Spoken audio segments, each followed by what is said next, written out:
হাঁড়ি ভর্তি খাবার নিয়ে ঘুরছে গাড়ি, বালতিতে করে খাবার হাতে ঘুরছেন স্বেচ্ছাসেবীরা। পথ কুকুরের দেখা পেলেই বিলিয়ে দিচ্ছেন সেই খাবার। বিশ্ব প্রাণী দিবস উপলক্ষে পথের প্রাণীদের খাওয়ানোর এই উদ্যোগ বাংলাদেশ এনিম্যাল ওয়েলফেয়ার অ্যাসোসিয়েশনের। রবিবার গুলশানের বিচারপতি শাহাবুদ্দিন পার্কের সামনে থেকে শুরু হয়ে আফতাবনগর, বনশ্রী সহ রাজধানীর বিভিন্ন এলাকায় কুকুর বিড়ালের জন্য এভাবে খাবার বিতরণ করেন সংস্থাটির সদস্যরা। জানান বিএনপির ভারপ্রাপ্ত চেয়ারম্যান তারেক রহমানের নির্দেশনায় এই উদ্যোগ নিয়েছেন তারা।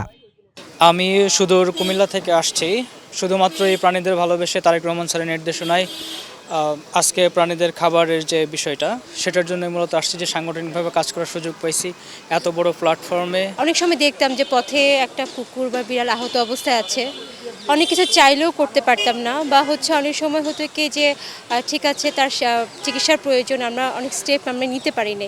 সো সেদিক থেকে এখন নিজেকে একটু সিকিউর ফিল করতেছি যে না, এখন কিছু একটা আমরা করতে পারছি। জনাব তারেক রহমান সাহেব আজকে যেই উদ্যোগটা নিয়েছে, সারা জাতি সেই উদ্যোগকে স্বাগত জানিয়েছেন।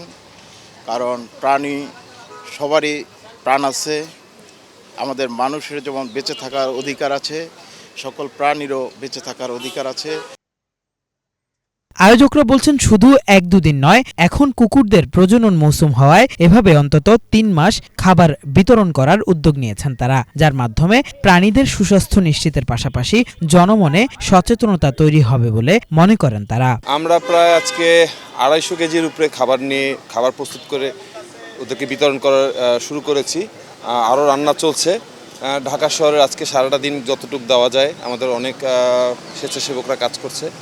তো আপাতত শাহাবুদ্দিন পার্ক থেকে আমরা শুরু করেছি, আস্তে আস্তে আমরা এদিকে নিকেতন, গুলশান, বাড্ডা যতগুলো, এবং আরও 2টো টিম ভাগ হয়ে যাচ্ছে এবং রান্নাও চলছে।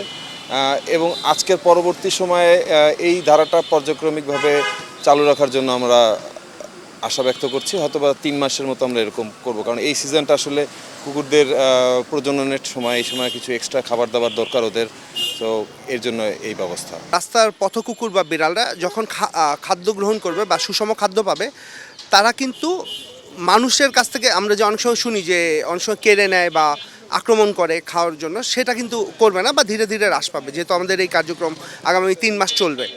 তো এতে মানুষ ও প্রাণীর সংঘাতটা কমে আসছে।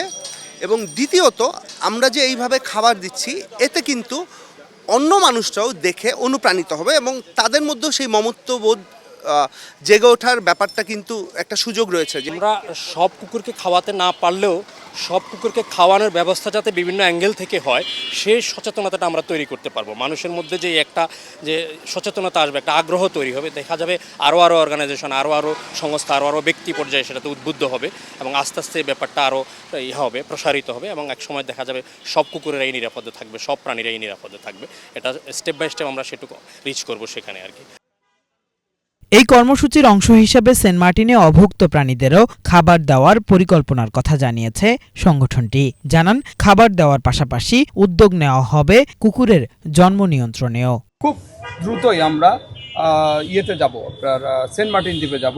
ওখানে যে কুকুরগুলো মানুষের উচ্ছিষ্ট খেয়ে বেঁচে থাকতো, সেগুলো কিন্তু এখন এমন পরিস্থিতি, খাদ্যের অভাবে নিজের মাংস নিজেই খাচ্ছে, এরকম একটা পরিস্থিতি হয়ে আছে।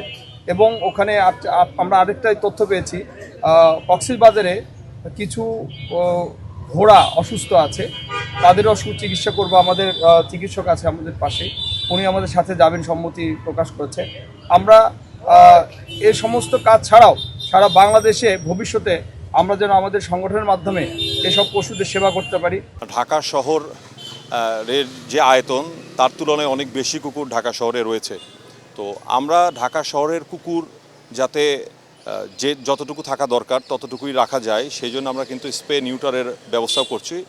এখন আমরা করতে পারছি না, কারণ ওই যে বললাম, কিছু কুকুর সন্তান সম্ভবা আর কিছু কুকুর বাচ্চা প্রসব অলরেডি করে ফেলেছে। এই সময়টা পার হয়ে যাওয়ার পরে বা আগামী 3-4-5 মাস যখন সেই সুসময়টা আসবে, তখন আমরা কিন্তু কুকুরের নিউটার স্প্রে করে, মানে বন্ধ্যত্বকরণ যেটাকে বলে, সেটা করে আমরা হয়তো কুকুরের সংখ্যা হ্রাস পেতে সহায়তা করতে পারি। এটা সহ বাংলাদেশের পথ প্রাণী, পোষা প্রাণী এবং ওয়াইল্ড লাইফ নিয়ে আমরা ব্যাপক হারে কাজ করব। এমন উদ্যোগকে স্বাগত জানিয়েছেন প্রাণী বিশেষজ্ঞরাও। বলছেন, মানুষের আশেপাশে থাকা এসব প্রাণীদের স্বাস্থ্য সুরক্ষা নিশ্চিত হলে সুস্থ থাকবে মানুষও। কুকুর তো অনেক অবদান রাখে, কারণ এটা তো ইকোলজিক্যালি সে দেখেন অনেক ময়লা আবর্জনা বা উচ্ছিষ্ট খাবার সে খেয়ে, এটা আমাদের একটা পরিবেশের একটা এথিক্সটিক বিষয়টা, অর্থাৎ নোংরা ইয়েটা সে কমাতেছে। সে দেখা যেতেছে এলাকায় একটা কিন্তু অপরিচিত লোকের একটা টেরিটরির মধ্যে তার যে টেরিটরিটা সে নির্ধারণ করছে, সেখানে কিন্তু বাইরের কোনো অপরিচিত লোক অথবা কোনো অনুপ্রবেশকারীকে কিন্তু সে সেখানে অ্যালার্মিং করে দিতেছে। শুধু খাবার দিলে না, 3 বছর পর পর তাদেরকে ডিওয়ার্মিং করতে হবে, নইলে বিভিন্ন ধরনের অসুখ বিসুখে তারা ফ্যাটি লিভার ডিজেনারেশন হতে পারে। তারা একটা রোগ মানুষ থেকে অ্যানিম্যাল থেকে মানুষে সরাতে পারে। সমাজের দায়বদ্ধতা আছে প্রাণীর কল্যাণে, প্রাণীর জীবন ধারণে, কিন্তু সেটাকে সায়েন্টিফিক করতে হবে, সেটাকে বৈজ্ঞানিক ভিত্তি দিতে হবে। একটা কুকুর পড়ে আছে, এলোমেলে উচ্ছিষ্ট খাচ্ছে, সে বেড়ে উঠতে পারতেছে না, সে সেখানে তার নিজস্ব এরিয়াতে খাবার সংকটে মারামারি করতেছে, ঘা হচ্ছে, সেখানে অসুস্থ হয়ে একটা গেটের সামনে পড়ে আছে, এটাও তো দৃষ্টিকটু, যার ফলে সমাজকে এগিয়ে আসতে হবে।